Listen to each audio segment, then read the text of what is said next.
नमस्कार दोस्तों, स्वागत है आपका हमारे यूट्यूब चैनल में। मैं हूं आचार्य एस के तिवारी। आज हम बात करेंगे देवउठनी एकादशी की कथा के बारे में। यह कथा सुनने मात्र से ही आधी एकादशी के व्रत का फल प्राप्त हो जाता है। दोस्तों, हर वर्ष कार्तिक माह में शुक्ल पक्ष की एकादशी तिथि को देवउठनी एकादशी मनाई जाती है। इस वर्ष 23 नवंबर को देवउठनी एकादशी या प्रबोधनी एकादशी मनाई जाएगी। इस दिन जगत के पालनहार भगवान विष्णु की विधि विधान से पूजा अर्चना की जाती है। साथ ही उनके निमित्त व्रत भी रखा जाता है। सनातन शास्त्रों में निहित है कि देवउठनी एकादशी तिथि पर जगत के पालनहार भगवान विष्णु नींद से जागृत होते हैं। इससे पूर्व देवशयनी एकादशी तिथि पर भगवान विष्णु क्षीर सागर में विश्राम करने लग जाते हैं। इस अवधि को चतुर्मास कहा जाता है। इस दौरान कोई भी शुभ काम नहीं किया जाता। धार्मिक मान्यता है कि देवउठनी एकादशी तिथि पर भगवान विष्णु और माँ लक्ष्मी की पूजा करने से साधक के सभी प्रकार के मनोरथ सिद्ध हो जाते हैं। साथ ही घर में सुख शांति संपदा और खुशहाली आती है।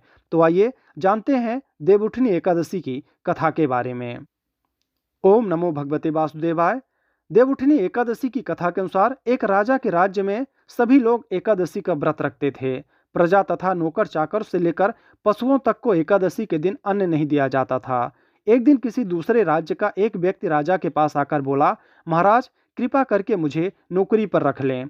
तब राजा ने उसके सामने एक शर्त रखी कि ठीक है, रख लेते हैं, किंतु रोज तुम्हें खाने को सब कुछ मिलेगा, पर एकादशी को अन्न नहीं मिलेगा।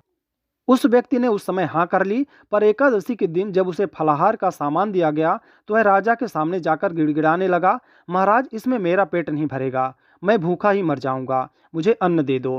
राजा ने उसे शर्त की बात याद दिलाई, पर वह अन्न छोड़ने को राजी नहीं हुआ। तब राजा ने उसे आटा दाल चावल आदि दे दिए।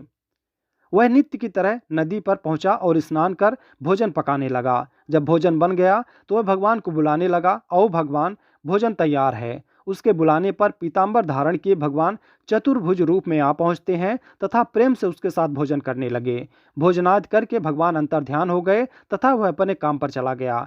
15 दिन बाद अगली एकादशी को वह राजा से कहने लगा कि महाराज मुझे 2 गुना सामान दीजिए। उस दिन तो मैं भूखा ही रह गया। राजा ने कारण पूछा तो उसने बताया कि हमारे साथ भगवान भी खाते हैं, इसलिए हम दोनों के लिए ये सामान पूरा नहीं होता। यह सुनकर राजा को बड़ा आश्चर्य हुआ। वह बोला, मैं नहीं मान सकता कि भगवान तुम्हारे साथ खाते हैं। मैं तो इतना व्रत रखता हूँ, पूजा करता हूँ, पर भगवान ने मुझे कभी दर्शन नहीं दिए। राजा की बात सुनकर वह बोला, महाराज यदि मेरे ऊपर विश्वास न हो तो साथ चलकर देख लें। राजा एक पेड़ के पीछे छिपकर बैठ गया।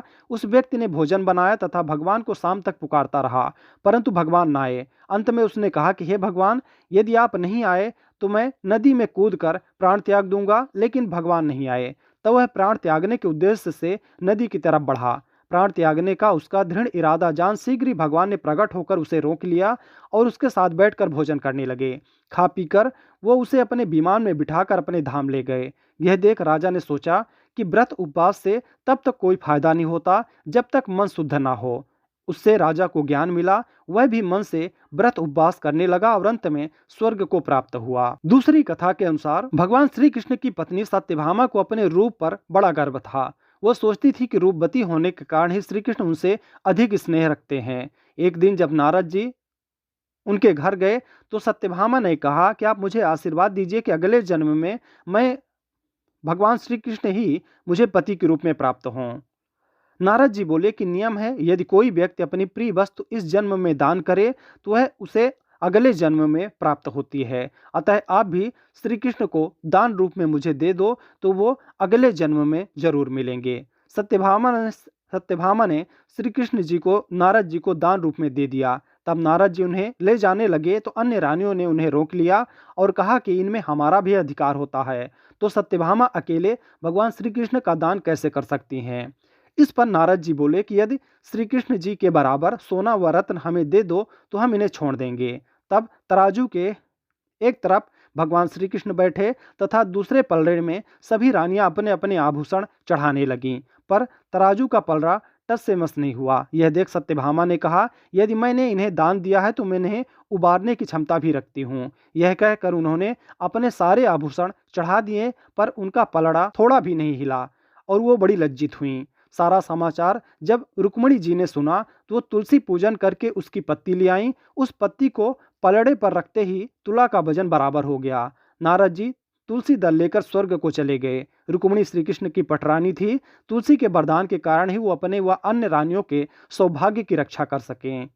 तब से तुलसी को यह पूज्य पद प्राप्त हो गया कि श्री कृष्ण उसे सदा अपने मस्तक पर धारण करते हैं। एकादशी को तुलसी जी का विशेष व्रत व पूजन किया जाता है। एक अन्य कथा के अनुसार एक राजा था, उसके राज्य में प्रजा सुखी थी। एकादशी को कोई भी अन्न नहीं बेचता था और ना ही खाता था, सभी फलाहार करते थे। एक बार भगवान ने राजा की परीक्षा लेनी चाहिए। भगवान ने एक अत्यंत सुंदरी का रूप धारण किया तथा सड़क पर जाकर बैठ गई। तभी राजा उधर से निकला और सुंदरी को देखकर आश्चर्यचकित रह गया। उसने पूछा, हे सुंदरी, तुम कौन हो और इस तरह यहाँ क्यों बैठी हो? तब उस सुंदरी ने कहा कि मैं यहाँ अकेली हूँ, मेरा यहाँ आगे पीछे कोई नहीं है, नगर में मेरा कोई जाना पहचाना भी नहीं है, किससे सहायता मांगूं? राजा उसके रूप पर मोहित हो गया था। वह बोला, तुम मेरे महल में चलकर मेरी रानी बनकर रहो। सुंदरी बोली, मैं तुम्हारी बात मानूंगी, पर तुम्हें राज्य का अधिकार मुझे सौंपना होगा। राज्य पर मेरा पूर्ण अधिकार होगा। मैं जो भी बनाऊंगी वो तुम्हें खाना पड़ेगा। राजा उसके रूप पर मोहित था, अतः उसने उसकी सभी प्रकार की शर्तें स्वीकार कर लीं। अगले दिन एकादशी थी। रानी ने हुक्म दिया कि बाजारों में अन्य दिनों की तरह अन्न बेचा जाए और सारे लोग अन्न का सेवन करें। उसने घर में मांस मछली आदि पकाए तथा परोस कर राजा से खाने को कहा। यह देखकर राजा बोला, रानी, आज एकादशी है, मैं तो केवल फलाहार ही करूंगा। तब रानी ने शर्त की याद दिलाई और बोली कि या तो खाना खाओ, नहीं तो मैं बड़े राजकुमार का सिर काट लूंगी। राजा ने अपनी स्थिति बड़ी रानी से कही तो बड़ी रानी बोली, महाराज, धर्म ना छोड़ें, बड़े राजकुमार का सिर दे दें, पुत्र तो फिर मिल जाएगा पर धर्म नहीं मिलेगा। इस दौरान बड़ा राजकुमार खेल कर आ गया। माँ की आंखों में आंसू देखकर वह रोने का कारण पूछने लगा तो माँ ने उसे सारी वस्तु स्थिति बता दी। तब वह बोला, मैं सिर देने के लिए तैयार हूँ, पिताजी के धर्म की रक्षा होगी, जरूर होगी। राजा दुखी मन से राजकुमार का सिर देने को तैयार हुआ तो रानी के रूप में भगवान विष्णु ने प्रकट होकर असली बात बताई। राजन, तुम इस कठिन परीक्षा में पास हुए। भगवान ने प्रसन्न मन से राजा से वर मांगने को कहा तो राजा बोला, उसका दिया आपका दिया सब कुछ है, हमारा उद्धार करें। उसी समय वहां पर एक विमान उतरा। राजा ने अपना राज्य पुत्र को सौंप दिया और विमान में बैठकर परम धाम को चले गए। एक अन्य कथा के अनुसार देवउठनी एकादशी की एक प्रमुख कथा है। शंखासुर नाम का एक राक्षस था। शंखासुर ने तीनों लोकों में बहुत ही उत्पात मचाया हुआ था। तब सभी देवताओं के आग्रह करने पर भगवान विष्णु ने उस राक्षस से युद्ध किया और यह युद्ध कई वर्षों तक चला। युद्ध में वह असुर मारा गया। उसके बाद भगवान विष्णु विश्राम करने चले गए। कार्तिक शुक्ल एकादशी के दिन भगवान विष्णु की निद्रा टूटी थी और सभी देवताओं ने भगवान विष्णु की पूजा की थी। यह कथा भगवान शंकर के शिव पुराण में मिलती है। दैत्यों का राजा दंभ हुआ करता था। वह बहुत बड़ा विष्णु भक्त था। कई सालों तक उसके यहाँ संतान नहीं होने के कारण उसने शुक्राचार्य को अपना गुरु बनाकर उनसे ही श्री कृष्ण मंत्र प्राप्त किया। यह मंत्र प्राप्त करके उसने पुष्कर सरोवर में घोर तपस्या की। भगवान विष्णु उसकी तपस्या से प्रसन्न हुए, उसे संतान प्राप्ति का वरदान दे दिया। भगवान विष्णु के वरदान से राजा दंभ के यहाँ एक पुत्र ने जन्म लिया। इस पुत्र का नाम शंखचूड़ रखा गया। बड़ा होकर शंखचूड़ ने ब्रह्मा जी को प्रसन्न करने के लिए पुष्कर में घोर तपस्या की। उसकी तपस्या से प्रसन्न होकर ब्रह्मा जी ने उसे वरदान मांगने को कहा।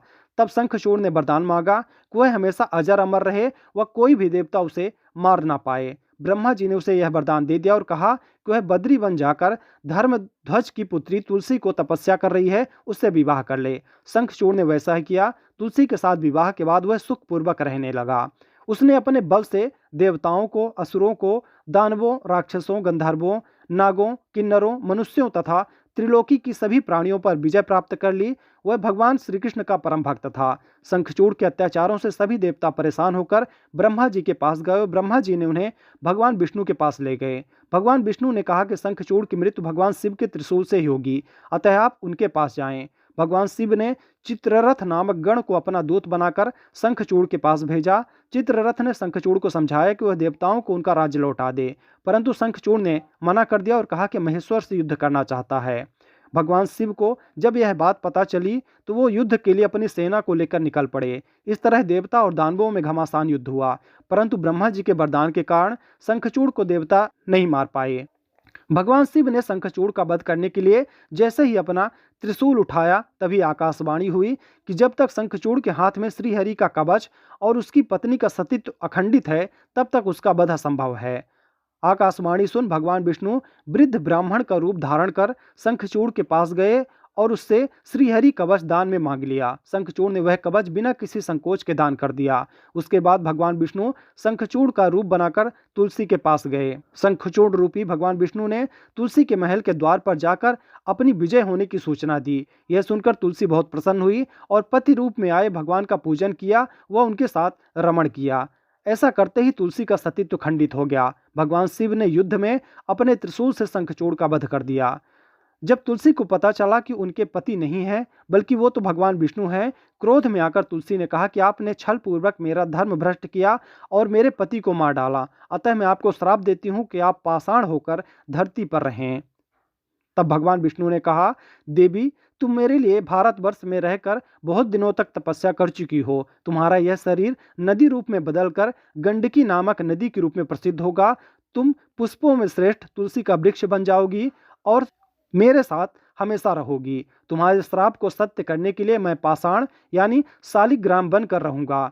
गंडकी नदी के तट पर मेरा वास होगा। देव प्रबोधिनी एकादशी के दिन भगवान शालिग्राम व तुलसी का विवाह संपन्न कर मांगलिक कार्यों का आरंभ किया जाता है। हिंदू धर्म मान्यताओं के अनुसार इस दिन तुलसी शालिग्राम विवाह करने से अपार पुण्यों की प्राप्ति होती है।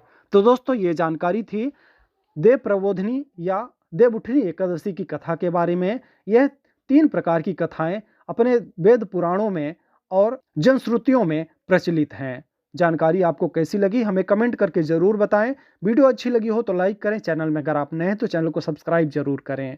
जय श्री हरि विष्णु।